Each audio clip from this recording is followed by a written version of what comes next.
Hi, everyone. My name is Jimmy Edwards, and I'm a second-year math teacher at Patriot High School in Nokesville, Virginia.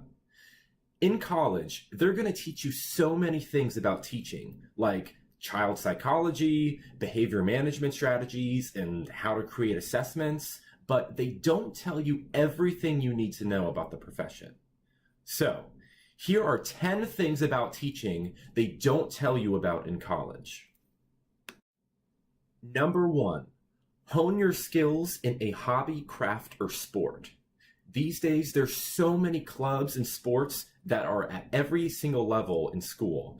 High school and middle school, but even elementary school. I mean, these days at elementary schools, there's robotics clubs, book clubs, and even some club sports that are at the elementary school level. And teachers, if you're able to, they really are expected to sponsor those events.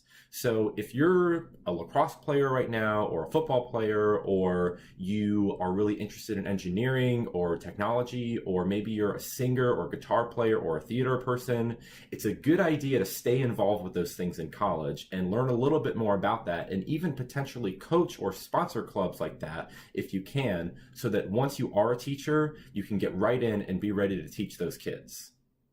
Number 2, get as many experiences as possible working with kids while you're in college. This might mean teaching at a summer camp. This might mean tutoring. This might mean volunteering to be an assistant in a classroom. But whatever it is, the more experiences you get working with kids, the easier your transition is going to be once you're a teacher, and the more comfortable you're going to be as a teacher, especially in your first year or two of teaching. Number 3, money. So it's pretty notorious in the teaching profession that you don't make a lot of money. But to be honest, for just a 20-something, and if you're single especially, it's not horrible. One of the reasons why is that the benefits that you get when you're a teacher, like medical insurance or dental insurance, life benefits, and retirement benefits, are still pretty good. So the premiums that I pay for medical and dental are really, really low. Also, when you're a teacher, there's some opportunities to make a little bit of extra cash. Especially if you're at the middle school or high school level, you can tutor students from other schools in the content that you're teaching in. You could also work over the summer so that you can make some extra income. Or if it's possible, like for me, I actually teach a separate guitar course, since that's my thing. I'm a musician.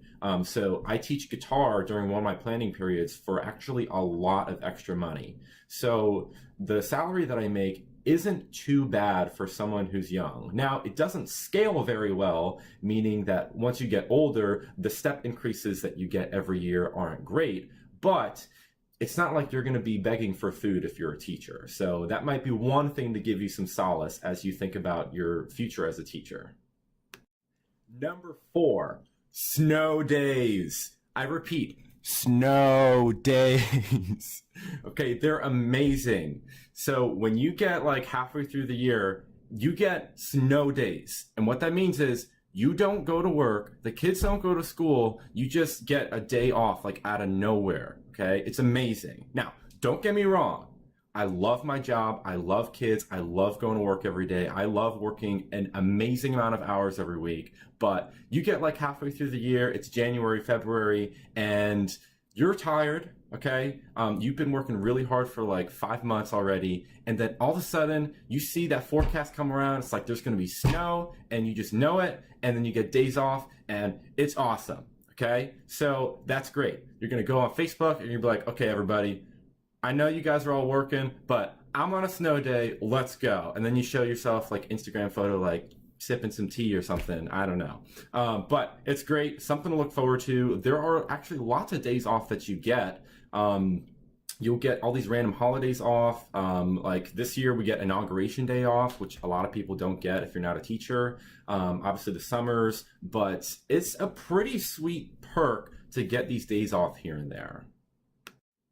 Number 5, the amount of hours that you're going to work when you're not on a day off. Okay, that is a huge issue for teachers right now. You have so much work that you have to do outside of your actual teaching day. You have to grade papers, make lesson plans, go to meetings, or like for me after school, I help direct musicals, or I do tutoring after school, like just for my kids. So I don't get paid extra for that. I just have office hours that I have after school where kids come for help. And I take a lot of work home with me. Even on weekends, I'm working a lot. It's just part of the profession nowadays if you really want to do it right. And I've heard, I don't know for sure yet if this is a real thing, but I've heard that really only applies to your first few years of teaching till you get it down. But it's just something to know. You are going to work a lot of hours as a teacher. It's really, really rewarding though, so it's worth it. Number 6, ask for as many resources as you can from your mentor teachers in college. So when you're in college, you're going to work with lots of teachers who are actually in the classroom that you're going to be partnering with. So you're going to be a TA for them. And they're going to have a lot of resources, lesson plans that they've made, tests that they've created, or just ones that they use. And you don't want to have to recreate all that from scratch when you're a teacher. So every teacher you come in contact with, ask them to share their resources. Luckily, nowadays, it's really easy. Most teachers have digital folders that they keep everything in. So in like Google Drive or in Dropbox, they just have all of the documents that they use for every single unit, and some teachers are really organized with it. So it could be as simple as, if you're with a teacher, you could be like, hey, would you mind sharing your Dropbox folder with me? Or can you share your Google Drive folder with me that has all of your lesson plans and stuff in it? And sometimes they'll just be like, yeah, of course. They hit one button to share their folder and you have everything they use for the whole year at your disposal, okay? I did that only during my official student teaching right before I got into the actual teaching profession, but I wish I would have done that with all the teachers I had worked with.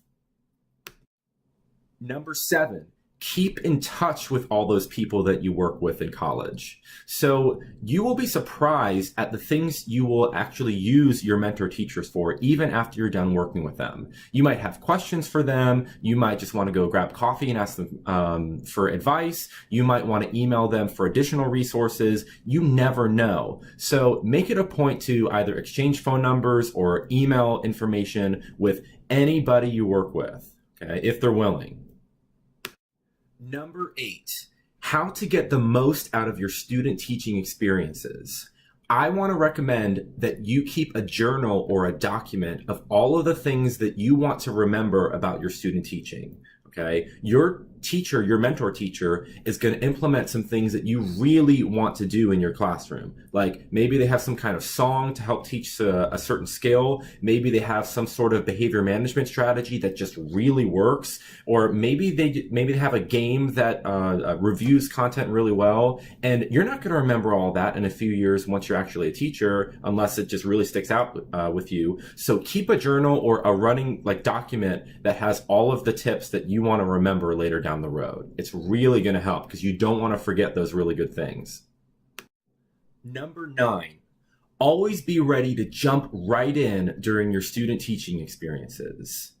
Mentor teachers don't want you to just sit in the back of the classroom and observe. You will have some days where you are going to write down notes to document your observations of your teacher or the students that you're working with. But in general, you want to be helpful for your teacher and you want to be helpful for the class that you're working in. You are going to learn by doing in this profession because you're going to observe a lot, but eventually you're going to do so many observations that you're just going to forget everything. So the more you do in the classroom when you're helping out as a TA, the more you're going to get out of it.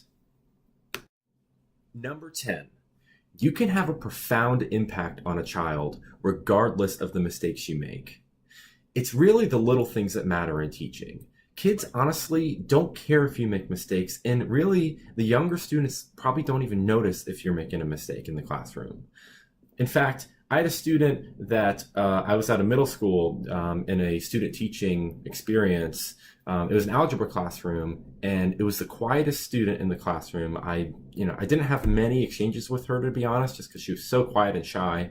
And at the end of the semester, she gave me a little note that said, "You made me feel really special because you memorized my name first." So don't worry about making mistakes in front of kids. Just have a great time with them and really just jump right in whenever you have the chance to work with students. So that was 10 things about teaching they don't tell you in college. I hope you guys found this helpful, and as always, stay positive once you get out there.